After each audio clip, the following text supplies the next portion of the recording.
बदलते भारत की शान।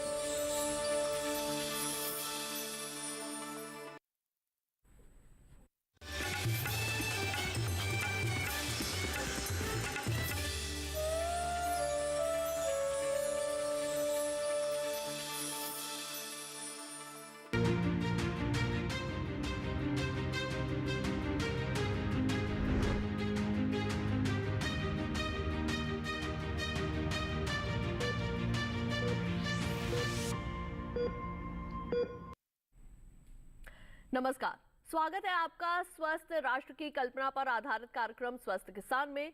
दोस्तों, ये तो आप सभी जानते हैं कि महिलाओं और बच्चों की समग्र देखभाल से ही देश का सतत विकास होता है ना। ये बात कहना इसलिए जरूरी हो जाता है कि बच्चे के जन्म पर तो तरह तरह की दुआएं दी जाती हैं, उसके सेहत से संबंधित मन्नतें भी मांगी जाती हैं। लेकिन एक बात जो बहुत जरूरी है, जो बच्चे के कवच का काम करती है, उसे अक्सर लोग भूल जाते हैं, तो वो है संपूर्ण टीकाकरण।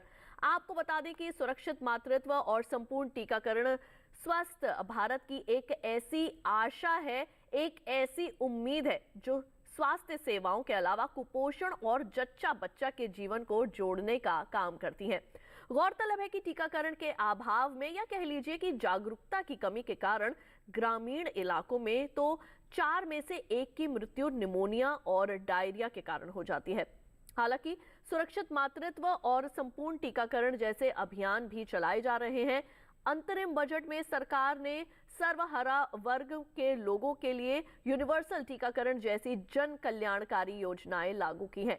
प्रसव के बाद स्त्री अपनी खोई ऊर्जा पाने के लिए क्या कुछ कर सकती है, किन पोषक तत्वों को अपने आहार में शामिल कर सकती है, नवजात शिशु को कब डॉक्टर के पास ले जाएं, जच्चा और बच्चा से जुड़ी ऐसी बहुत सारी बातें हैं जिसे आज हम सभी को जानना और समझना चाहिए, ताकि मां भी स्वस्थ रहे और आने वाले बच्चे को एक सेहतमंद जीवन मिल सके, है ना।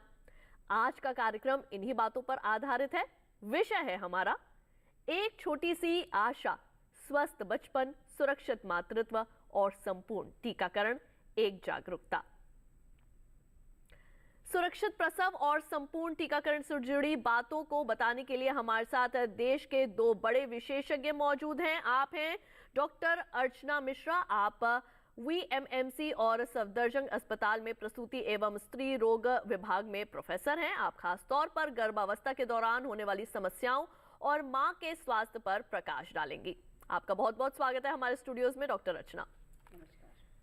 और हमारे साथ दूसरे विशेषज्ञ हैं डॉक्टर अजय कुमार। आप लेडी हार्डिंग और associated Kalawati Saran children hospital New Delhi में बाल रोग विभाग में और नवजात शिशु रोग विभाग में कंसल्टेंट हैं।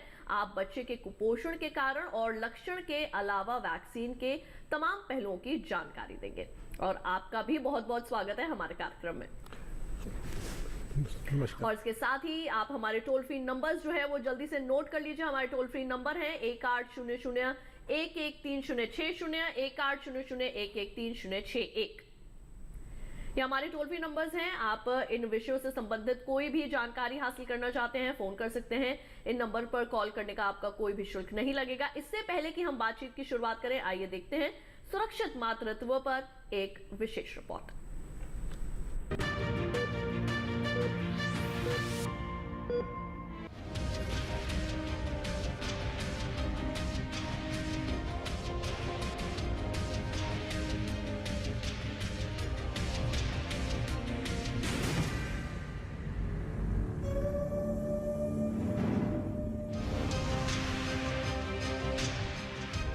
ब्रह्मांड।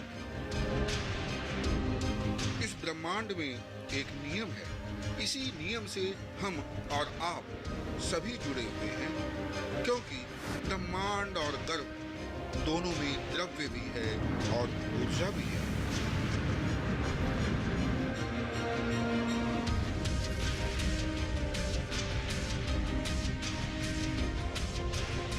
और जहां इसी नियम के तहत एक वृक्ष करोड़ों बीजों को जन्म दे रहा है, कुछ खिल रहा है तो कुछ मुरझा भी रहा है, वहीं गर्भ के अंदर इस ब्रह्मांड में भी एक बीज बढ़ रहा है।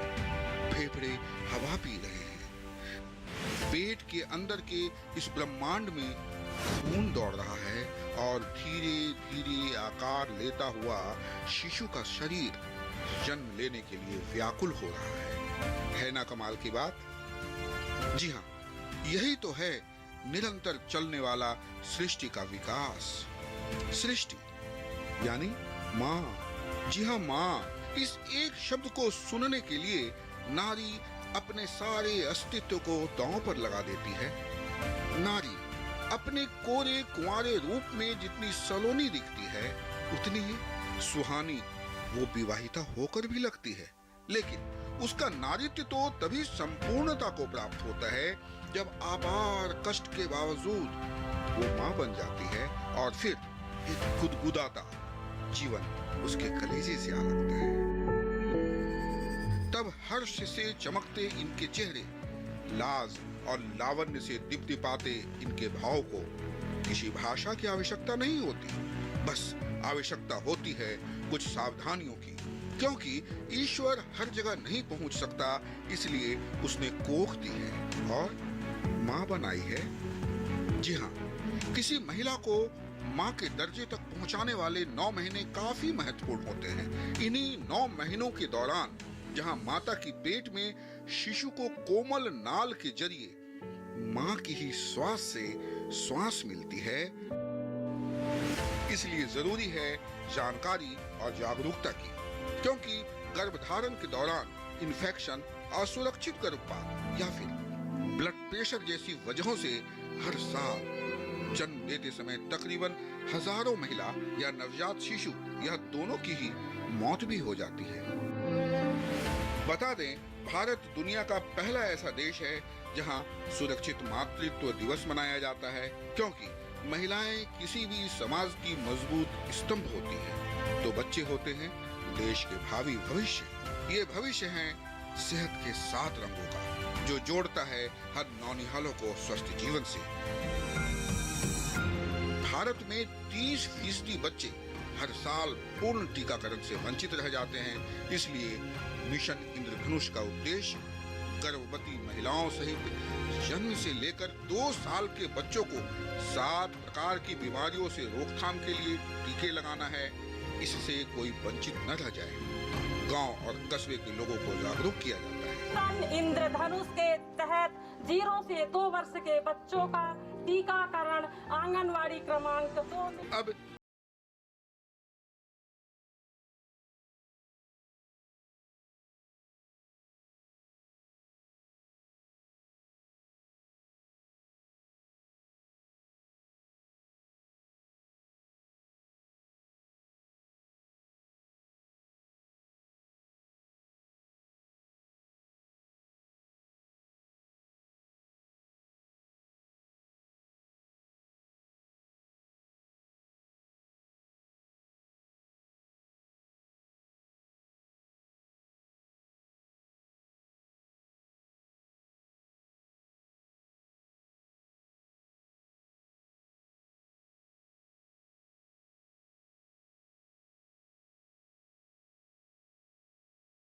बच्चे को बीमारियों से बचाने का भी। आइए यहाँ पर हम बातचीत की जो है वो शुरुआत करते हैं। सबसे पहले हम यहाँ पर रुख करेंगे डॉक्टर अर्चना का। डॉक्टर अर्चना, जैसे कि हम यहाँ पर आज बात कर रहे हैं, सबसे पहले आपसे मैं ये जानना चाहूंगी कि जब हम बात करते हैं गर्भवती महिलाओं की, खासतौर से जो ग्रामीण इलाकों में रहने वाली हैं, उनके लिए, बच्चों के लिए जो है वो महत्वपूर्ण जानकारी आप सबसे पहले क्या देना चाहेंगे? ज्योत्सना जी, मैं सबसे महत्वपूर्ण जानकारी देना चाहूँगी कि बच्चों की, स्वस्थ बच्चे की जो शुरुआत होती है स्वस्थ गर्भावस्था से होती है। तो जो भी महिलाएं ग्रामीण क्षेत्रों में गर्भवती हैं, वो जैसे ही गर्भावस्था का पता चले उसे अपने जो है पास के सरकारी अस्पताल में जाकर के पंजीकरण करवाएं। जो भी ज़रूरी जांचें हैं वो करवाएं। न्यूनतम जांचों में कम से कम हीमोग्लोबिन और यूरिन की जांच, और अगर उपलब्ध हो तो ब्लड ग्रुप, यूरिन का पूरा रूटीन और microscopic examination, oral glucose challenge test, जिससे आपको पता चलता है कि आपको गर्भावस्था में मधुमेह है या नहीं है, जिसे डायबिटीज़ भी के नाम से जाना जाता है। अगर HIV, HbS, AG and VDRL, और अगर थैलेसीमिया वहाँ पे उपलब्ध है तो करवा लें। थायराइड बहुत ज़रूरी है। अगर आपके आसपास उपलब्धता इसकी है तो सीरम TSH भी अपना ज़रूर से करवाएं, ताकि बच्चे का जो दिमागी विकास है वो कहीं आपके उसकी वजह से अधूरा ना रह जाए। और अगर संभव हो तो कम से कम एक अल्ट्रासाउंड जो 18 से 20 हफ्ते के बीच में होता है, जिसमें बच्चे में कोई जन्मजात खराबी तो नहीं है, वो देखा जाता है, उसे ज़रूर करवाएं। आपका शरीर आगे विकसित हो रहा है, आपके कोख में एक बच्चा पल रहा है, तो उसके लिए आपको शुरुआत से ही फोलिक एसिड की टैबलेट्स लेना शुरू करना है। 14 हफ्ते के बाद से आपको iron, folic acid and calcium के साथ में विटामिन B12 की गोलियां भी लेना शुरू करना है। इस मामले में कोई कोताही नहीं होनी चाहिए, भले ही आप कितना भी अच्छा संतुलित पोषक आहार ले रही हो तब भी वो कम पड़ेगा। आयरन की कमी वो पूरी नहीं कर सकता है, तो आपको एनीमिया ना हो, आपको कोई और परेशानी ना हो, तो ये आपको करना है। और सबसे इम्पॉर्टेंट बात है कि हमारे यहाँ इंस्टीट्यूशनल डिलीवरी यानी कि अस्पताल में प्रसव को महत्ता दी जा रही है। तो आपको शुरू से इस बात के लिए बच्चे का जन्म कब होना है आपको पता है, तो इस चीज़ के लिए पहले से तैयार होकर चलें। एक अस्पताल आप निर्धारित करके चलें कि हमें यहाँ जा कर के डिलीवरी करवानी है। और अगर कोई समस्या होती है तो जल्दी से जल्दी बड़े अस्पताल पहुँचने के लिए आप अपना जो है इंतज़ाम करके रखें। तो मैं यही आपको जो होता है जानकारी देना चाहती हूँ कि अगर आप इन सब चीज़ों का ध्यान रखेंगी तो आपका प्रसव भी सुरक्षित होगा और बच्चा भी स्वस्थ रहेगा। बिल्कुल डॉक्टर अर्चना, आपने बहुत ही ज़्यादा महत्वपूर्ण बिंदुओं पर जो है वो प्रकाश डाला है। जैसे कि आपने बताया कि शुरुआती दौर में कौन कौन सी दवाएं जो है वो लेना आवश्यक है और किसी भी दवा को छोड़ना नहीं है जब तक कि आपका डॉक्टर उसके लिए सलाह आपको ना दे। जब तक आपका डॉक्टर कह रहा है आप उन दवाओं को जो है वो चलाते रहिए, और जितने भी टेस्ट समय समय पर आपके जो डॉक्टर है वो आपको बताएं उन्हें भी आप करवाते रहिए। यहाँ पर डॉक्टर अजय, मैं आपसे भी अब जानकारी हासिल करना चाहूंगी। हम सब बात करते हैं वैक्सीनेशन के बारे में, संपूर्ण टीकाकरण के बारे में। शुरुआती दौर में ये देखा जाता है कि 95% तक तो लोग जो है वो करवा लेते हैं इसको ठीक तरीके से वैक्सीनेशन, लेकिन उसके बाद धीरे धीरे जो है वो उसके अंदर ढिलाई जो है वो बरतती जाती है। तो इसके संदर्भ में आप क्या जानकारी देना चाहेंगे? इस विषय के बारे में बात करने से पहले मैं एक और बात बताना चाहूँगा कि माँ को भी वैक्सीनेट करना चाहिए, और वो वैक्सीनेशन ऐसा है कि उससे बच्चे को फ़ायदा होता है। इस वैक्सीन का नाम है टेटनस। टेटनस के बदले आजकल टेटनस डिप्थीरिया कॉम्बिनेशन वैक्सीन माँ को लगाई जा रही है। इससे क्या होता है कि नवजात शिशु शुरू के कुछ हफ्ते या कुछ महीने इन बीमारियों से बच जाता है जब तक कि उसका अपना वैक्सीनेशन कंप्लीट होता है। और जो आपने पूछा कि जो शुरू में तो 90-95% वैक्सीनेशन होता है, लेकिन उसके बाद बाकी डोजेज कंप्लीट नहीं करी जाती जी। देखिए, कंप्लीट जो वैक्सीनेशन है, अगर बच्चे को सारी बीमारियों से बचना है तो उसको सारी डोजेज ठीक समय पर लगानी चाहिए। कंप्लीट वैक्सीनेशन हम तब कहते हैं जब बच्चा 1 साल का हो गया और उसको जितनी भी वैक्सीन ड्यू हैं वो सब लग चुकी हैं। इसका मुख्य कारण शायद ये है कि माँ बाप बिजी हो जाते हैं और इतना ध्यान नहीं रख पाते, या उनको इस बात की जानकारी नहीं है। वो सोचते हैं कि 1 या 2 इंजेक्शन लग गए वो काफ़ी रहेंगे। और कई बार ऐसा भी होता है कि पहले इंजेक्शन से बच्चे को कुछ परेशानी हुई, जैसे हल्का सा बुखार हुआ या जहाँ पे इंजेक्शन लगा वहाँ दर्द हुआ या सूजन आ गई, हाँ, या सूजन आ गई, तो इसको देख के वो घबरा जाते हैं। लेकिन उनको ये समझना चाहिए कि जो थोड़ी सी जो परेशानी बच्चे को हुई है, ये बात की बहुत बड़ी बड़ी परेशानियों से या उसकी जान के खतरे को होने से बचा रही है।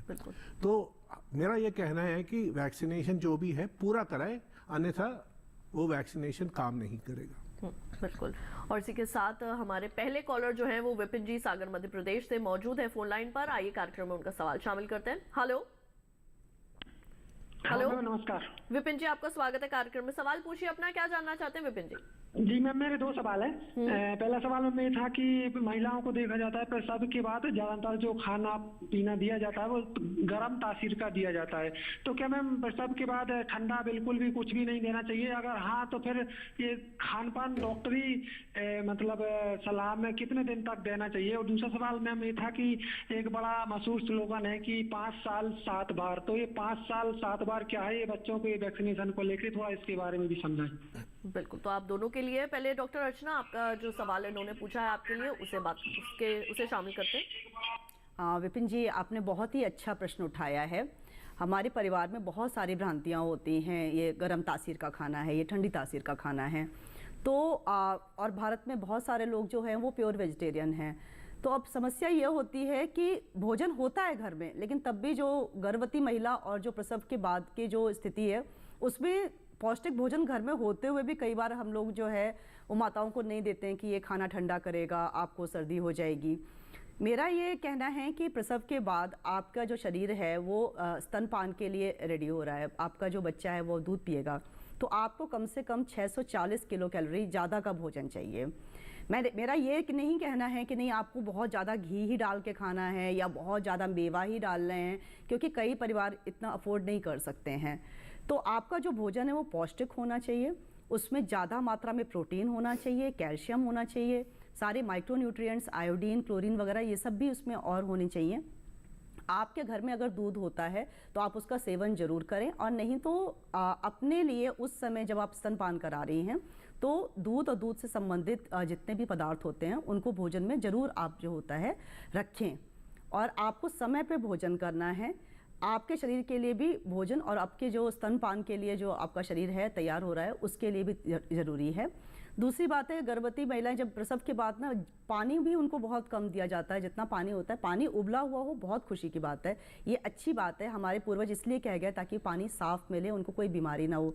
लेकिन जैसे कई बार कहते हैं कि पेट निकल आएगा, पानी कम दिया जाता है, केवल अजवाइन वाला पानी दिया जाता है। तो गर्म और ठंडी तासीर आपके घर में जो भी कुछ माने जाता है, लेकिन आपका खाना पौष्टिक हो, उसमें सभी तरह की दालें शामिल हो, पनीर शामिल हो, दूध शामिल हो, ये ज़्यादा ज़रूरी है। तो ठंडी और गर्म तासीर के साथ साथ भोजन में पौष्टिक और उसका संतुलित होने का भी ख्याल रखा जाए, यही मेरा संदेश है विपिन जी आपको। बिल्कुल। डॉक्टर अजय, आप क्या जानकारी देना चाहेंगे 5 साल 7 बार? ये आपने अभी हम थोड़ी देर पहले बात हुई थी कि जो वैक्सीनेशन है वो कंप्लीट नहीं होता, तो ये उसको एक तरह से माँ बाप को याद कराने के लिए है कि 5 साल तक 5 बार जाके 7 बीमारियों से बच्चे को बचाना है। तो ये स्लोगन है। और जो अगर आपके पास बच्चे का वैक्सीनेशन कार्ड है तो आपको आप देख सकते हैं कि उसमें हर एक विजिट एंटर्ड होता है और बीमारी का नाम होता है। तो आप रियलाइज़ करेंगे कि 5 विजिट्स हैं और 7 बीमारियां हैं। इनफैक्ट अभी इंद्रधनुष शायद आपने नाम सुना, उसके बारे में हम बाद में भी बात करेंगे। उसमें भी ये बताया गया है कि मिशन मोड में 2 साल तक के बच्चों को तो वैक्सीन लगाते ही हैं, जो भी सारी लगानी है, लेकिन अगर बच्चा जिसमें कुछ वैक्सीनेशन छूट गई है और वो 5 साल से छोटा है तो उसको भी जो भी वैक्सीन ड्यू है उसको लगा दी जाती है। जी बिल्कुल। और इसी के साथ हमारे अगले कॉलर नंदस्वरूप मिश्रा जी मौजूद हैं फोन लाइन पर बाराबंकी से, उनका सवाल भी लेते हैं। हेलो नंदस्वरूप जी, आपका स्वागत है कार्यक्रम में, पूछिए क्या जानना चाहते हैं? मैं जानना ये चाहता हूँ कि गर्भावस्था के दौरान महिलाओं को किस प्रकार से आराम करना चाहिए, इसके अलावा पारिवारिक सहयोग किस प्रकार को उनको देना चाहिए, और गर्भावस्था के दौरान जो खतरे के संकेत होते हैं उससे किस प्रकार से उनको बचना चाहिए। जी बिल्कुल। डॉक्टर अर्चना क्या बताना चाहेंगी? नंदस्वरूप जी, मैं ये कहना चाहती हूँ, गर्भावस्था एक विशेष स्थिति है। हम डॉक्टर्स कभी भी ये नहीं कहते हैं कि नहीं बिल्कुल आपको लेट के आराम करना है, आपको अपने शरीर को चलता फिरता रखना है, घर के हल्के फुल्के काम करने हैं। और जैसे जैसे गर्भावस्था आगे बढ़ती जाए, जब आपका शरीर थकने लग जाए, आपको खुद ही महसूस होगा, उस वक्त परिवार के सहयोग की आवश्यकता है कि बहुत से जो भारी काम है, जैसे कुएं से पानी खींचना है, वैसे तो आजकल कुएं बहुत ही कम होते हैं, घर में बहुत भारी काम है जैसे कि बाल्टियाँ उठाना है, इस तरह का है, तो परिवार के बाकी जन सहयोग कर सकते हैं। और उनका जो है, अगर आपकी हाई रिस्क प्रेगनेंसी है, जैसे कि अगर शुरुआत में ही ब्लीडिंग हो गई है और आपने डॉक्टर को दिखाया है, उन्होंने आपको बेड रेस्ट करने की सलाह दी है, तो उस चीज़ का ख्याल रखें और उस समय आराम करें। और जो भी महिलाएं जिनमें डायबिटीज़ का कुछ लक्षण पाए जाते हैं या कुछ है, उनको तो बल्कि हम विशेष तौर पर कहते हैं कि आपको एक्सरसाइज करते रहना है ताकि आपका ब्लड शुगर कंट्रोल में रहे। तो गर्भावस्था के दौरान कितना आराम करना है, ये एक माता से दूसरे माता के बीच में अलग अलग हो सकता है, लेकिन फिर भी अपने आप को एक्टिव रखें, चलता फिरता रखें और एक स्वस्थ गर्भावस्था की तरफ बढ़ें। बिल्कुल। डॉक्टर अर्चना, यहाँ पर मैं आपसे एक बात पूछना चाहूँगी, जैसे योगा का चलन आजकल बहुत ज़्यादा है और गर्भवती महिलाओं के लिए भी जो है वो योगा क्लासेस करवाई जाती है। जैसे कि हम गाँव में देखते हैं कि लोग तो वैसे ही चलते रहते हैं, ज़्यादातर वॉक तो काफ़ी ज़्यादा होती रहती है, लेकिन शहरों में देखा जाता है कि योगा क्लासेस दिलवाई जाती हैं। तो ये किस हद तक ठीक है? क्या किस अवस्था तक इसको करना चाहिए अगर एक महिला जब गर्भवती है? तो ये जानना भी बहुत ज़रूरी है। जी, बहुत अच्छा प्रश्न है आपका। योगा केवल शरीर के लिए नहीं बल्कि मन के लिए भी एक बहुत ही अच्छी कसरत है। तो अगर आप प्रेगनेंसी में योगा क्लास ले रहे हैं तो ये बहुत ही अच्छी बात है। जैसे जैसे गर्भावस्था आगे बढ़ती जाती है तो कुछ प्रकार के योगा, कुछ प्रकार की एक्सरसाइज करना डिफ़िकल्ट होता है। एंड एक हम लोग कहते हैं कि कोई भी एक्सरसाइज करने से पहले आप जितने भी जल की मात्रा आपका शरीर के हिसाब से ज़रूरत है उतना पानी पी कर के करें। और अगर किसी भी एक्सरसाइज या किसी भी योगा के दौरान आपको ऐसा लगता है कि पेट में दर्द शुरू हो रहा है या हल्के से भी कॉन्ट्रैक्शन हो रहे हैं तो उस एक्सरसाइज को वहीं बंद करें और उसके बाद आराम करें। और अगली बार अपने शरीर का ध्यान रखें कि किस तरह की एक्सरसाइज जो होती है, से 2 तरह की एक्सरसाइज होती है, उसमें आइसोमेट्रिक एक्सरसाइज होती हैं, उसमें शरीर पे कभी बहुत ज़्यादा जोर नहीं पड़ता है, तो वैसे एक्सरसाइज आप कर सकते हैं ताकि जो है आपका जो आप भोजन कर रहे हैं जितना कैलोरी इनटेक है उसके हिसाब से आपका शरीर जो होता है बहुत ही अनचाहा वजन ना बढ़ाए। एंड दूसरी चीज़ है कि योगा करने से आपकी मांसपेशियां भी स्वस्थ होती हैं, आपको एक स्वस्थ प्रसव की तरफ अग्रसर होते हैं। तो इसलिए योगा या किसी भी तरह की एक्सरसाइज शरीर के लिए अच्छी है, लेकिन जितना आपका शरीर बर्दाश्त करता है उतना। जी बिल्कुल। और इसी के साथ हमारे कार्यक्रम में वक्त हो चला एक छोटे से ब्रेक का। जल्द लौटेंगे वापस और चर्चा को बढ़ाएंगे आगे। आप देखते रहिए दूरदर्शन के साथ।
किसान चैनल पर।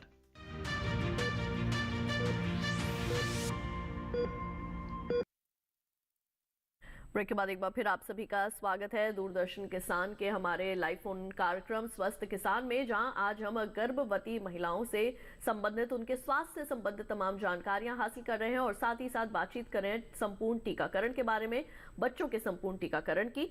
और इसके संदर्भ में हमारे साथ स्टूडियो में मौजूद हैं डॉक्टर अर्चना और डॉक्टर अजय, जो कि आपके प्रश्नों के उत्तर दे रहे हैं। हमारे टोल फ्री नंबर्स लगातार आपके टेलीविजन स्क्रीन पर फ्लैश हो रहे हैं, आप उन पर फोन कर सकते हैं और विषय से संबंधित कोई भी जानकारी हासिल करना चाहते हैं, कोई भी प्रश्न है जिसका समाधान चाहते हैं, तो आप सीधे हमारे विशेषज्ञों से अपना प्रश्न पूछ सकते हैं और समाधान हासिल कर सकते हैं। डॉक्टर अर्चना, यहाँ पर एक प्रश्न मेरा और है आपसे कि गर्भावस्था के दौरान ऐसी कौन कौन सी ऐसी मुख्य बातें हैं जिनको ध्यान में रखना जरूरी है, जिसकी कमी से पेट में पल रहे बच्चे को किसी तरीके का जान का खतरा जो है वो ना हो? ज्योत्सना जी, गर्भावस्था में आपको अस्पताल जरूर जाना है। आपके अगर पास में कोई सरकारी अस्पताल है तो वहाँ दिखाना है। कम से कम 4 बार तो ज़रूर ही जाना है, अगर इससे ज़्यादा जाएंगे तो और अच्छा है। और आखिरी की जो 2 विज़िट हैं वो 9वें महीने में आपकी होनी चाहिए। ये कारण क्या है, क्यों ऐसा जाना ज़रूरी है? क्योंकि गर्भावस्था में कुछ चीज़ें ऐसी हैं जिनको हम रोक सकते हैं, जैसे कि आपको अनीमिया, जो कि खून की कमी हो जाती है, उसको रोका जा सकता है। थायराइड का अगर पहले पता चल जाए तो हम उसमें दवा दे सकते हैं। और बहुत सी ऐसी बीमारियां हैं जैसे कि जिनको रोका नहीं जा सकता, लेकिन उनका अगर शुरुआत में ही पता चल जाए तो उनका इलाज किया जा सकता है, जैसे कि ब्लड प्रेशर बढ़ा हुआ होना या डायबिटीज़ होना, या किसी महिला में कई बार आवल लाल नीचे होती है शुरुआत में या बाद में जो होता है उसको खून चलने लग जाता है। ऐसी बहुत सारी और भी परेशानियां हैं। तो इन सब चीज़ों का ध्यान रखने के लिए आपको पोषण भोजन ये तो बहुत ही ज़रूरी है, साथ में बीच बीच में जाकर के डॉक्टर को दिखाना, टीकाकरण करवाना, समय पे अगर अल्ट्रासाउंड वहाँ पे उपलब्ध है तो अल्ट्रासाउंड करवाना, अगर आपका डॉक्टर आपको कहते हैं कि ये आपको करवाना है। तो ये जो है, अगर हम इन चीज़ों का ध्यान रखेंगे तो मेरा मानना है कि हम ज़्यादातर महिलाओं को एक स्वस्थ गर्भावस्था की तरफ ले जा सकते हैं। और अगर किसी बच्चे का आपको लग रहा है कि विकास नहीं हो रहा है तो अगर आप डॉक्टर के पास जाएंगे, वो आपको चेकअप करेंगे और अगर समय पर अल्ट्रासाउंड करवाएंगे तो उसका भी पता चल जाएगा। तो इसीलिए मतलब अगर इन सब चीज़ों का आप ध्यान रखेंगे तो मुझे लगता है कि सभी चीज़ें सही होंगी और स्वस्थ गर्भ रहेगा।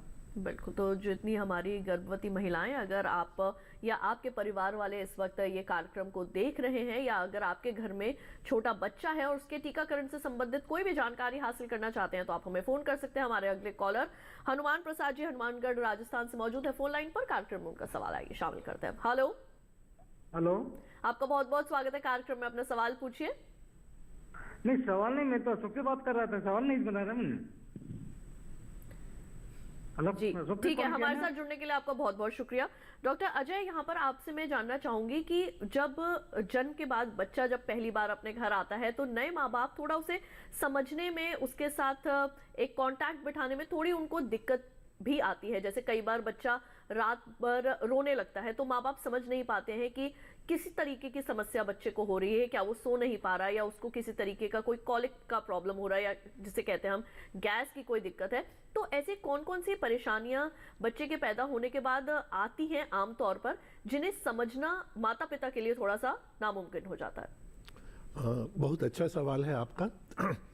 कुछ चीज़ें जो बच्चे में होती हैं जो हम कहते हैं कि नॉर्मल है, जैसे कि बच्चा कई बार हिचकी लेता है, कई बार अंगड़ाई लेता है, या कई बार दूध पीने के बाद थोड़ा सा दूध निकालता है, या दूध पीते ही पॉटी कर देता है। ये सब चीज़ें नॉर्मल है। तो बच्चे के सोने और जागने का पैटर्न भी अलग होता है। कई बच्चे रात को जागते हैं और दिन में सोते हैं, और कई बच्चे रात को सोते हैं और दिन में जागते हैं। आपको सिर्फ ये ध्यान रखना है कि बच्चा नाजुक है, और कभी भी अगर आपने ध्यान नहीं दिया तो हो सकता है कि वो सीरियसली बीमार हो जाए। तो इसको पहचानने के लिए हम लोग कुछ आप लोगों को जानकारी देते हैं, जिसको हम डेंजर साइन कहते हैं, या खतरे के निशान। जैसे कि बच्चा दूध पीना बंद कर दे, उसका पेट फूल जाए, वो सुस्त पड़ जाए, या उसको दौरे पड़े, या उसको बहुत ज़्यादा पीलापन दिखाई दे, या कहीं से उसके खून निकले, या उसको सांस लेने में तकलीफ हो। इन सबको हम डेंजर साइन कहते हैं। अगर इनमें से कोई भी आपको लगता है कि बच्चे को ये कठिनाई हो रही है, तो उसको तुरंत अस्पताल आपको लाना चाहिए। जी, कई बार नवजात शिशु में ये भी देखा जाता है डॉक्टर अजय कि एकदम से बच्चे की दिल की धड़कन भी जो है वो तेज हो रही है, और उसके चलते भी माँ बाप थोड़े परेशान हो जाते हैं कि बच्चे की दिल की धड़कन तेज क्यों हो रही है। क्या ये नॉर्मल है, या फिर इसको भी थोड़ा इसमें भी ध्यान देने की आवश्यकता है? दिल की धड़कन बच्चे की आम आदमी से ज़्यादा रहती है। जैसे अगर मैं या आप हैं, तो हमारे दिल की धड़कन 60 या 70 पर मिनट रहेगी। बच्चे की ये धड़कन 120 से 160 के बीच में रहती है। तो ये पहचानना मुश्किल है, लेकिन धड़कन से ज़्यादा अगर मैं कहूँगा तो सांस लेने की गति ज़्यादा इम्पॉर्टेंट है। बच्चे की अगर सांस लेने की गति कभी भी 60 से ज़्यादा है, तो इसका मतलब उसको निमोनिया हो रहा है और उसको अस्पताल लाना पड़ेगा। बिल्कुल। और इसके लिए आपको एक बार हम फिर से बता दें कि आज हम गर्भवती महिलाओं के स्वास्थ्य से संबंधित तमाम जानकारी हासिल कर रहे हैं डॉक्टर अर्चना से, और इसी के साथ वहीं दूसरी ओर डॉक्टर अजय हमें बता रहे हैं संपूर्ण टीकाकरण से जुड़ी तमाम बातें। अगर इन विषयों के संबंध में कोई भी प्रश्न है, कुछ भी जानना चाहते हैं, तो आप हमारे टोल फ्री नंबर्स पर हमें फोन कर सकते हैं। डॉक्टर अर्चना, आपसे मैं यहाँ पर बात करना चाहूंगी स्तनपान से संबंधित। हमारे देश में वैसे तो अब लोग काफी जागरूक हो रहे हैं स्तनपान को लेकर, महिलाएं भी जो है वो जागरूक हो रही हैं, और बताया भी जाता है कि शिशु के लिए माँ का जो पहला दूध होता है वो उसके स्वास्थ्य के लिए काफी बेहतर होता है। लेकिन ग्रामीण इलाकों में देखा जाता है, गांव में देखा जाता है ज्यादातर कि महिलाएं घर के कामकाज में ज्यादा लग जाती हैं, और खेतों में ज्यादा लग जाती हैं, पशुओं के साथ उनको काफी काम होता है। और एक थोड़ा ये भी देखा जाता है कि जब तक घर के बड़े खाना ना खा लें, तब तक महिला जो है वो खाना नहीं खाती। तो इसका स्तनपान के ऊपर कितना प्रभाव पड़ता है, इसके बारे में आप क्या जानकारी दें? तो शहद या ऊपर का दूध या कुछ और देने की कोशिश करती हैं। ये बहुत ही गलत भ्रांति है, और बहुत ही गलत इसमें जो है, बच्चे के लिए ये दूध अमृत है। इसमें विटामिन B12, विटामिन के, और सबसे ज़्यादा आपने अभी कोरोना काल में इम्यूनिटी का बहुत नाम सुना होगा।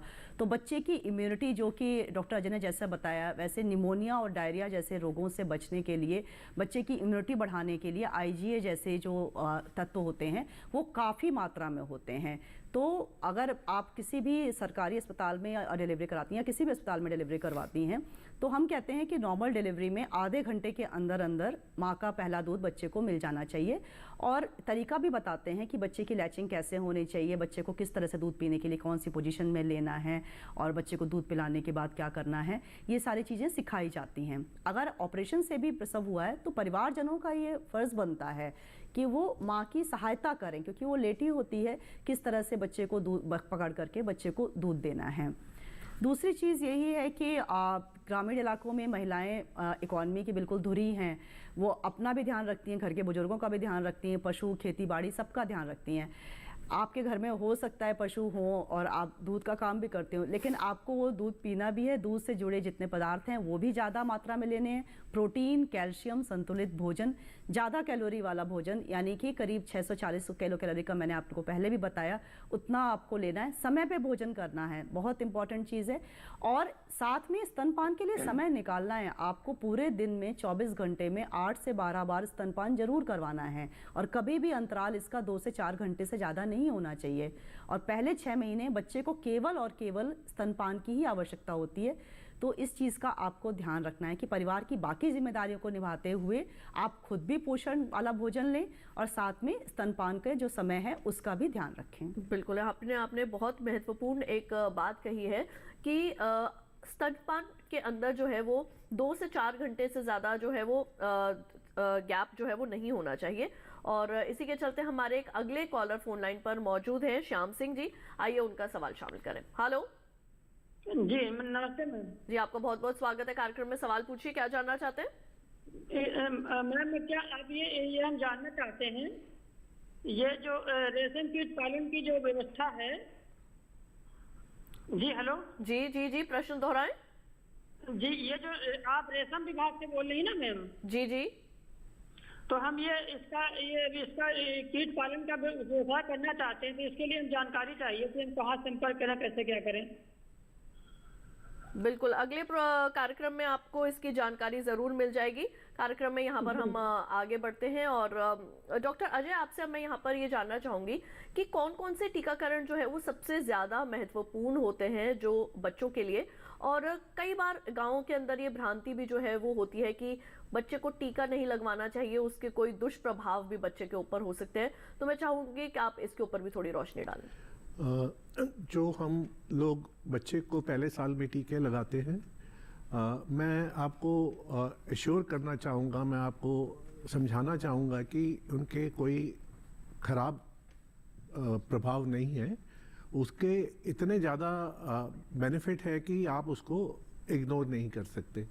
आप देखिए कि कितनी ख़तरनाक बीमारी है, जैसे ट्यूबरकुलोसिस हो गई, उसके लिए हमारे पास BCG है।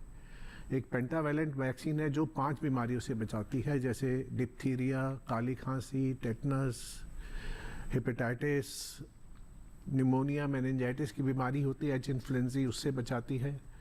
एक टीका है जो मीजल्स से बचाता है, जिसको हम खसरा भी कहते हैं।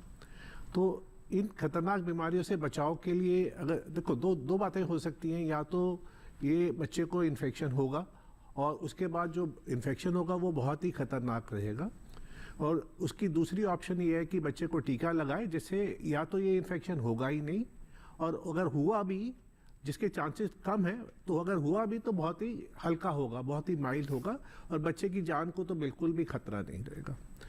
और जो आपको जिस बात से डर लगता है कि बच्चे के एडवर्स या कोई ख़राब इफेक्ट ना हो, ज़्यादा से ज़्यादा इंजेक्शन की जगह पे हल्का सा दर्द, कभी कभी हल्का सा बुखार, वो आपको टीका लगाते समय जो भी आशा वर्कर है या जो भी आपके बच्चे को टीका लगा रहा है वो समझाएगा, और उसके लिए पहले से ही आपको पैरासीटामोल की दवाई दे देगा, ताकि बच्चे को बिल्कुल भी तकलीफ ना हो। और लगाने के लिए भी आजकल बहुत अच्छी सिरिंजेस और निडल आ रही हैं, एकदम पतली। इसको हम ऑटो डिसेबल्ड सिरिंजेस और निडल कहती हैं। इनको, इसका सबसे बड़ा फ़ायदा है कि ये दोबारा यूज़ नहीं हो सकती, सिर्फ एक ही बार यूज़ होती है, तो क्रॉस इन्फेक्शन का बिल्कुल भी रिस्क नहीं है। और दूसरा, ये बच्चे को पेन ना के बराबर करती है। जी बिल्कुल। और इसी के साथ आइए बढ़ते हैं आगे कार्यक्रम में, और हमारे अगले कॉलर श्याम सिंह जी मौजूद है राजस्थान से, उनका सवाल शामिल करते हैं। हेलो हेलो जी, आपका बहुत बहुत स्वागत है कार्यक्रम में। सवाल पूछिए अपना। हेलो श्याम सिंह जी, आपको आवाज मिल रही है हमारी? इनसे संपर्क एक बार फिर से करने की कोशिश करेंगे। डॉक्टर अजय, यहाँ पर एक चीज मैडम, और बोलिए। जी, श्याम सिंह जी, आपको आवाज मिल रही है? हाँ, आ रही मैडम। जी, अपना सवाल पूछिए। हाँ मैडम, मैं ये पूछ रहा हूँ कि 11 साल का बच्चा और बिस्तर पे टॉयलेट करता है, उसके लिए कोई दवा? ठीक है जी, या कोई समस्या है मतलब में? जी जी जी बिल्कुल। डॉक्टर अजय क्या बताएंगे? इसको रात के समय करता है कि दिन के समय करता है? रात के समय। रात के समय करता है। तो 11 साल का बच्चा है तो बड़ा है। हाँ। जो सबसे इम्पोर्टेंट जो मैं आपको बताऊंगा कि जो नहीं करना, एक तो उसको डांटना नहीं है, उसको ह्यूमिलिएट नहीं करना, या उसको मतलब उसको बुरा नहीं लगे, एक बात ये है।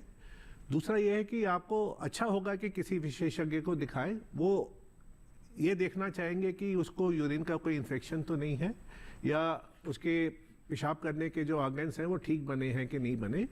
और मोस्टली अगर इस चीज़ का ध्यान रखेंगे, बाकी ये भी ध्यान रख सकते हैं कि रात को सोने से पहले कम मात्रा में मतलब पेय पदार्थ कम से कम लें। और अगर उनको ये आइडिया है कि करीब इस बजे इतने बजे वो पेशाब कर देता है, तो कोशिश करें कि आधा या 1 घंटा उससे पहले उठकर बच्चे को टॉयलेट में ले जाके पेशाब कराएं। और अगर इन सब से भी नहीं ठीक होता और बच्चे को उसका बहुत ही ज़्यादा साइकोलॉजिकल इफेक्ट है, तो इसकी ट्रीटमेंट भी अवेलेबल है। वो आपको डॉक्टर से सलाह लेनी चाहिए और उसी सलाह के बाद ही आप शुरू कर सकते हैं। बिल्कुल। डॉक्टर अजय, टीकाकरण के संबंध में एक और प्रश्न यहाँ पर बहुत महत्वपूर्ण आता है। आजकल पेनलेस इंजेक्शंस भी जो है वो बच्चों को लगते हैं, तो क्या पेनलेस इंजेक्शंस में किसी तरीके का कोई दर्द जो है क्या वो बच्चे को नहीं होता, या फिर दर्द की जो इंटेंसिटी है वो कम हो जाती है? बहुत अच्छा सवाल है। काफ़ी इंजेक्शन अवेलेबल हैं, स्पेशली जो जैसे पेंटावेलेंट में जो मेन जो परेशान करता है बच्चे को, उसको पर्ट्यूसिस कहते हैं। तो ये पर्ट्यूसिस का इंजेक्शन थोड़ा सा ज़्यादा दर्द करता है और थोड़ा सा ज़्यादा बुखार करता है। तो इसकी मात्रा कम करने के लिए उन्होंने जो पर्ट्यूसिस का इंजेक्शन है उसको थोड़ा सा मॉडिफाई करके उसको बोलते हैं एसेलुलर पर्ट्यूसिस। ये सरकारी एजेंसी में हम लोग एसेलुलर पर्ट्यूसिस नहीं लगा रहे, लेकिन अगर कोई माँ बाप को बहुत ही प्रॉब्लम है या बहुत ही चिंता है, या हो सकता है कि किसी जो पूरे होलसेल पर्ट्यूसिस से बच्चे को कोई प्रॉब्लम पिछली फर्स्ट सही या सेकंड इंजेक्शन में हुई है, तो वो एसेलुलर पर्ट्यूसिस कंसीडर कर सकते हैं। और बाकी इंजेक्शन तो मुझे नहीं लगता कि इतना परेशान करते हैं। बिल्कुल। हमारे अगले कॉलर अभिषेक जी छत्तीसगढ़ से फोन लाइन पर हैं, सवाल लेते हैं। हेलो। हाँ जी मैम, नमस्कार जी अभिषेक जी, स्वागत है आपका, सवाल पूछिए। जी मैम, मेरा सवाल ये है मैम कि जैसे सुरक्षित मातृत्व वाला जो कार्यक्रम चल रहा है, इसमें क्या है मैम कि जैसा कि शादी से पहले जैसे अपन लोग हम कुंडली मिलाते हैं मैम, कुंडली मिलाते हैं, तो उसमें क्या खून का जो समस्या होता है सिकल सेल या एनीमिया, उससे संबंधित कोई है क्या मैम? अपना प्रश्न एक बार फिर से दोहराएंगे अभिषेक जी? जी, मेरा प्रश्न ये है मैम कि जैसे शादी से पहले हम जैसे कुंडली मिलाते हैं, तो उसमें क्या है कई जने लड़कियों में ना खून की समस्या होता है मैम, खून की समस्या का, उसको उसी समय से कैसे पता किया जाए, ये जानना जरूरी है मैडम। जी ठीक है, बिल्कुल। जितना प्रश्न आपका समझ में आ रहा है, जिस तरीके से आप जानना चाहते हैं कि जैसे शादी से पहले कुंडली मिलाई जाती है, तो क्या ब्लड की प्योरिफिकेशन के लिए आप जानना चाहते हैं कि लड़का और लड़की का ब्लड जो है वो कितना प्योरीफाई है, इसके संबंध में आप जानकारी लेना चाहते हैं? जी जी डॉक्टर जी। जितना मेरे को समझ आया है कि वो शायद आप थैलेसीमिया की बात कर रहे हैं। थैलेसीमिया बहुत ही खराब बीमारी है, लाइफ लॉन्ग बीमारी है और हेरिडिटरी है, बर्थ से ही आती है। इसमें क्या होता है कि बच्चे को बार बार खून चढ़ाने की जरूरत पड़ती है हर महीने। तो जो मोस्ट इफेक्टिव मेथड है उसका है कि प्रिवेंशन। तो थैलेसीमिया की बीमारी होती है तो उसमें क्या होता है कि माँ और पिताजी दोनों कैरियर होते हैं। तो इन्होंने बताया है कि अगर आप मैच देख रहे हैं लड़की के लिए लड़का या लड़के के लिए लड़की, तो एक बार कोशिश की जा सकती है कि कहीं ये दोनों में से ये दोनों थैलेसीमिया कैरियर तो नहीं है। अगर ये दोनों कैरियर है तो 25% चांस है कि थैलेसीमिया होगा। इसके लिए एक प्रोग्राम है, मैडम ज़्यादा अच्छा बताना चाहेंगी तो आप ऐड कर सकते हैं। हमारे कई बड़े अस्पतालों में प्री कंसेप्शनल जो क्लिनिक होते हैं वो चलते हैं। हमारे यहाँ भी नीव क्लिनिक चलता है। तो इसमें अगर आप शादी से पहले करना चाहते हैं तो आप वो भी कर सकते हैं, और गर्भावस्था से पहले अगर आप जानकारी चाहते हैं तो वो भी करवा सकते हैं। एंड कई जगह जहाँ पे परिवार के अंदर ही शादी होने का है तो ऐसे में ज़्यादा चांस होता है कि जितनी भी जन्मजात खराबियाँ होती हैं, थैलेसीमिया भी ज़्यादा होने का चांस रहता है। तो अगर आपको जानकारी है कि परिवार में कोई ऐसा बच्चा है या कोई ऐसा व्यक्ति है जो थैलेसीमिया मेजर का मरीज़ है, तो फिर कोशिश ये करनी चाहिए कि परिवार से बाहर शादी की जाए। और दूसरी बात है कि कुछ क्षेत्र ऐसे हैं जहाँ पे थैलेसीमिया ज़्यादा कॉमन होता है। हमारी दिल्ली सरकार की तरफ से भी थैलेसीमिया के लिए कार्यक्रम चलाया जा रहा था, जिसमें कि हम लोग जो है गर्भावस्था में ही थैलेसीमिया ट्रेट को जानने की कोशिश करते हैं, और अगर थैलेसीमिया माइनर का ट्रेट निकलता है तो पति के भी खून की जानकारी करके हम जानने की कोशिश करते हैं कि कहीं जो होता है, जो बच्चा है वो थैलेसीमिया मेजर का मरीज़ ना निकले।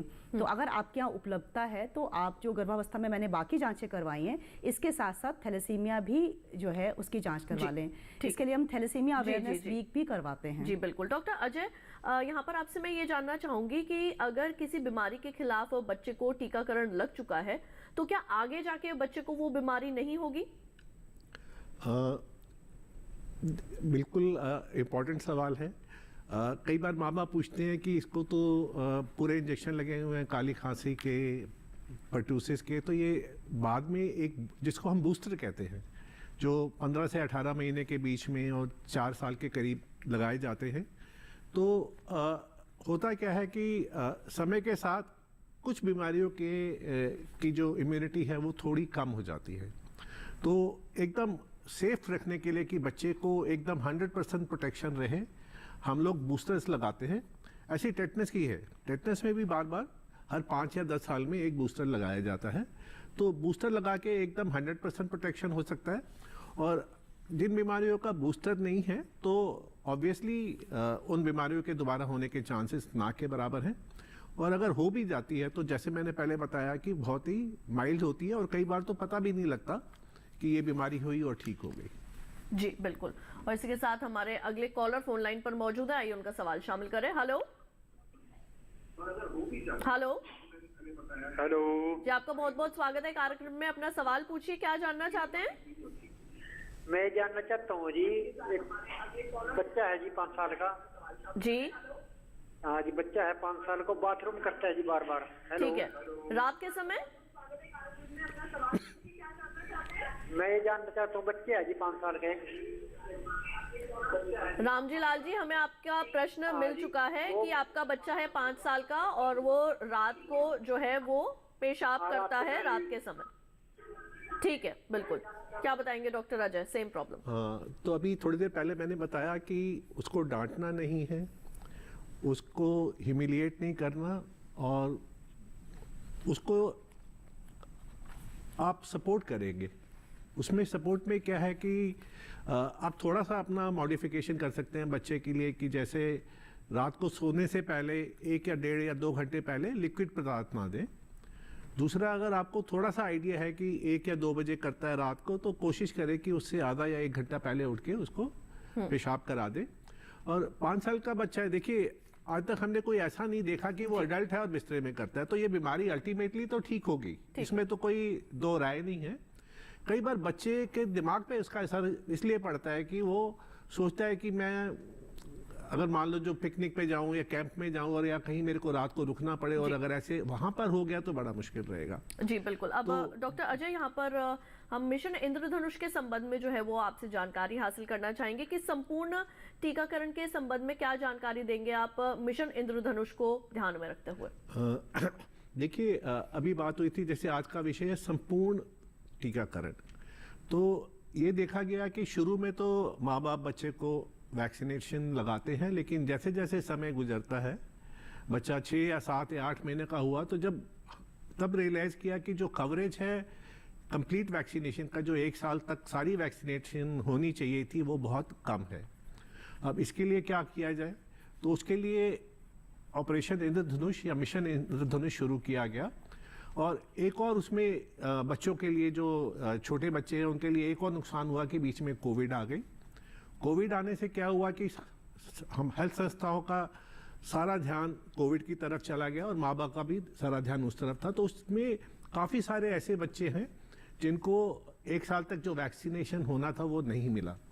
तो इसके लिए उन्होंने क्या किया कि मिशन इंद्रधनुष शुरू किया गया।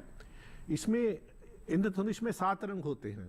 तो इसका क्या मतलब है कि 7 बीमारियों से बचाव, और 7 दिन के लिए मिशन मोड में, जैसे पहले ओरल पोलियो वैक्सीन के चलते थे मास इम्यूनाइजेशन, उसी तरह से इसके भी इन 7 दिनों में हर एक स्टेट में इस वैक्सीनेशन के कवरेज को बहुत बढ़ाया जाता है और एक तरह से मिशन मोड में काम होता है। कोई भी बच्चा जो 0 से 2 साल के बीच में है वैक्सीनेट किया जाता है। ये जो नॉर्मल इम्यूनाइजेशन के उसके अलावा जो एक्स्ट्रा एफर्ट है वो किया जा रहा है। इससे अभी तक काफ़ी इसके वो हो चुके हैं, राउंड्स हो चुके हैं, और अब इसके बाद ये रियलाइज़ किया गया है कि जो कंप्लीट इम्यूनाइजेशन का कवरेज है वो बहुत अच्छा हो रहा है और अब अप्रॉक्सीमेटली 90% के ऊपर हो गया है, और ये काफ़ी सक्सेसफुल मिशन रहा है।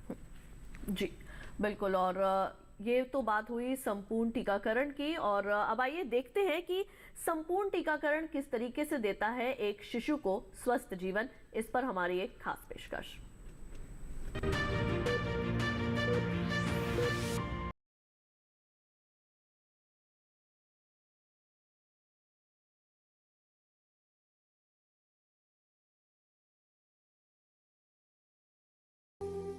अद्भुत होता है माँ बनने का एहसास। चंदा है तो सूरज है तो ओ मेरी आँखों का तारा है तू। जी हाँ, हर माँ की चाहत होती है कि उसका बच्चा हमेशा स्वस्थ और निरोग रहे, वो दमकता और चमकता रहे। लेकिन अक्सर ऐसा होता नहीं है। बता दे कि टीकाकरण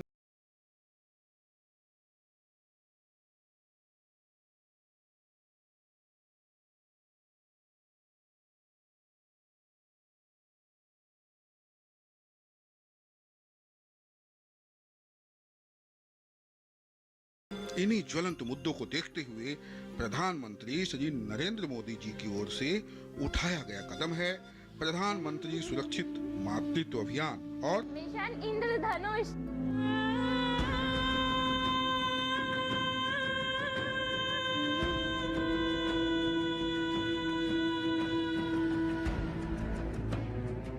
अब काली खांसी, गला घोटू, टिटनेस, हेपेटाइटिस बी, निमोनिया, खसरा, दिमागी बुखार और पोलियो से बचाव हर बच्चे का अधिकार है। जी हाँ, तभी तो सरकार के इस मिशन को पूरी शिद्दत के साथ आगे बढ़ाने में आंगनबाड़ी कार्यकर्ता और आशा सहयोगिनी घर घर जाकर सर्वे कर रही हैं। इन्हें देखिए, इससे कोई वंचित न रह जाए।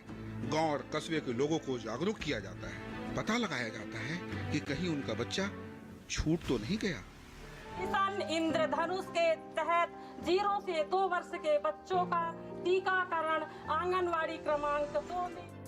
और छूटने वालों की संख्या में कहीं आपका बच्चा तो नहीं है। बता दें कि भारत दुनिया का पहला ऐसा देश है जहां सुरक्षित मातृत्व दिवस मनाया जाता है। जी हाँ, यहाँ माँ का दर्जा है ही कुछ ऐसा, सबसे ऊंचा और अनमोल।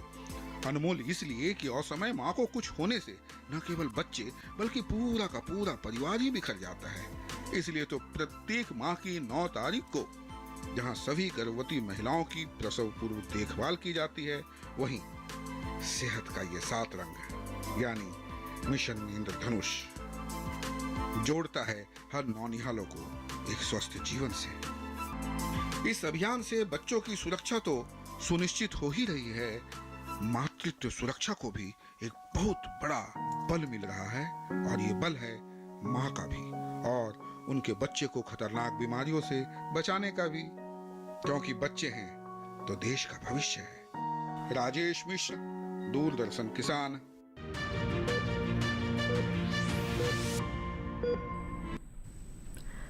तो अभी आपने इस ज्ञानवर्धक रिपोर्ट के जरिए जाना कि कितना जरूरी है बच्चे का संपूर्ण टीकाकरण। आप अपने बच्चे का संपूर्ण टीकाकरण करवा के कितनी ही घातक बीमारियों से अपने बच्चे को बचा सकते हैं। साथ ही महिलाओं के लिए भी कुछ टीकाकरण जो है वो बहुत ज्यादा जरूरी है, और इस पर आइए ज्यादा हम जानकारी लेते हैं डॉक्टर अर्चना से। और उससे पहले हम यहाँ पर एक फोन कॉल जो है वो पहले शामिल करते हैं अपने कार्यक्रम में, और जानते हैं कि हमारे कॉलर क्या सवाल पूछना चाहते हैं। हेलो। हेलो जी आपका बहुत बहुत स्वागत है कार्यक्रम में। अपना सवाल पूछिए, क्या जानना चाहते हैं? हम जानना चाहते हैं ना मैडम, मुझे बेचैनी घबराहट सी होती है जब चक्कर आता है ना मुझे, तो बेचैनी और घबराहट होने के कारण मुझे कुछ समझ में नहीं आता मैं क्या करूं और क्या नहीं।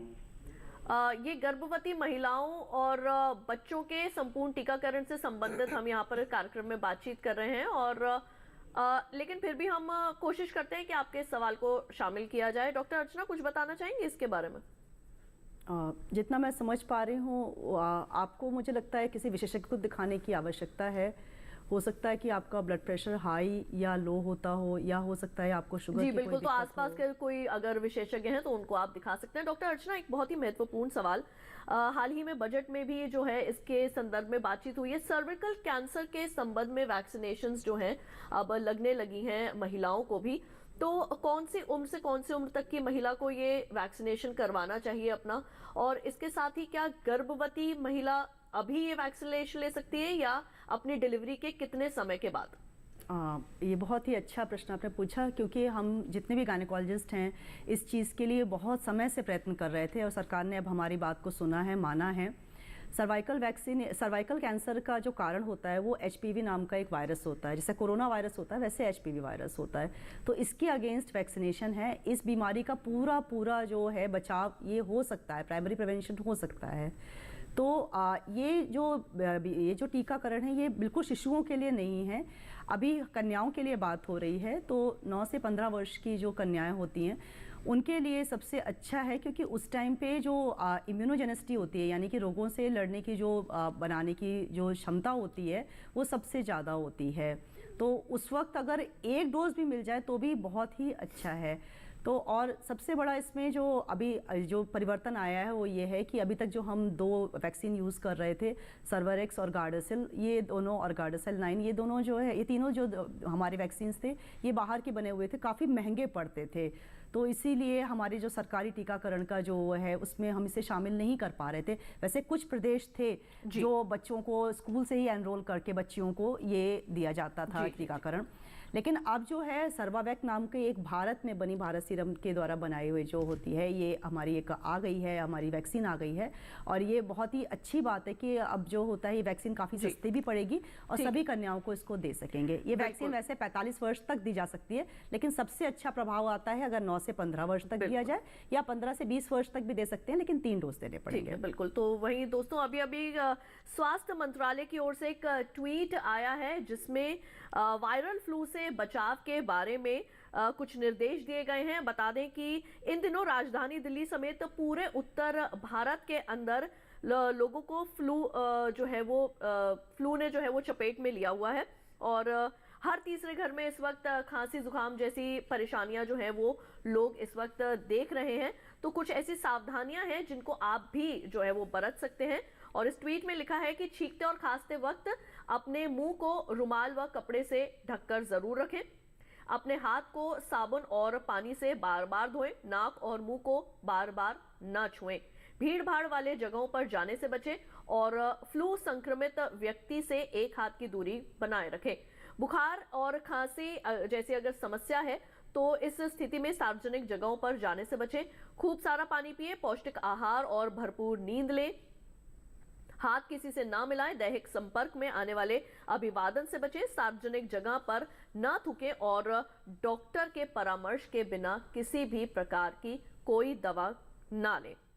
और तो इन नियमों का अगर आप अवश्य पालन करेंगे तो जाहिर सी बात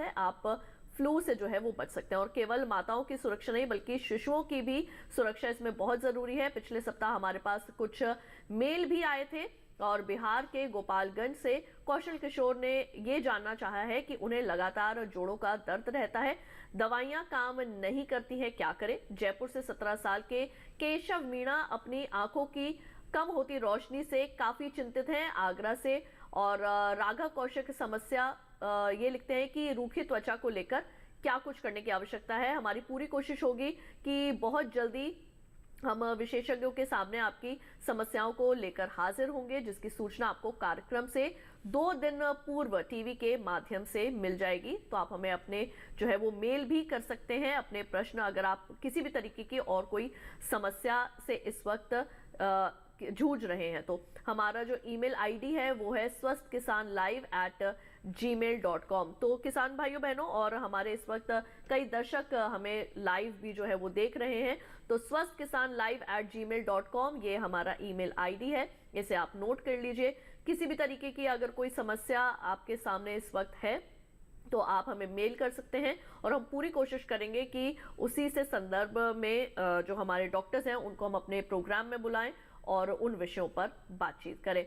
और जैसे कि अभी हमने आपको ट्वीट भी पढ़कर सुनाया स्वास्थ्य मंत्रालय का, तो अगर ये तमाम बातें आप ध्यान में रखेंगे तो इस फैलते फ्लू से भी आप अपने को और अपने परिवार को बचा सकते हैं। तो अब अगले सप्ताह आपसे होगी मुलाकात, तब तक के लिए स्वस्थ रहिए, मंगल रहिए। और आप दोनों ही डॉक्टर्स का बहुत बहुत शुक्रिया, आप यहाँ पर हमारे स्टूडियोज में आए और इतनी अहम जानकारियां विषय से संबंधित दी, उसके लिए आप दोनों का भी बहुत बहुत धन्यवाद। धन्यवाद। तो आज के लिए केवल इतना ही, मुझे दीजिए इजाजत। आप देखते रहिए दूरदर्शन के साथ। नमस्कार।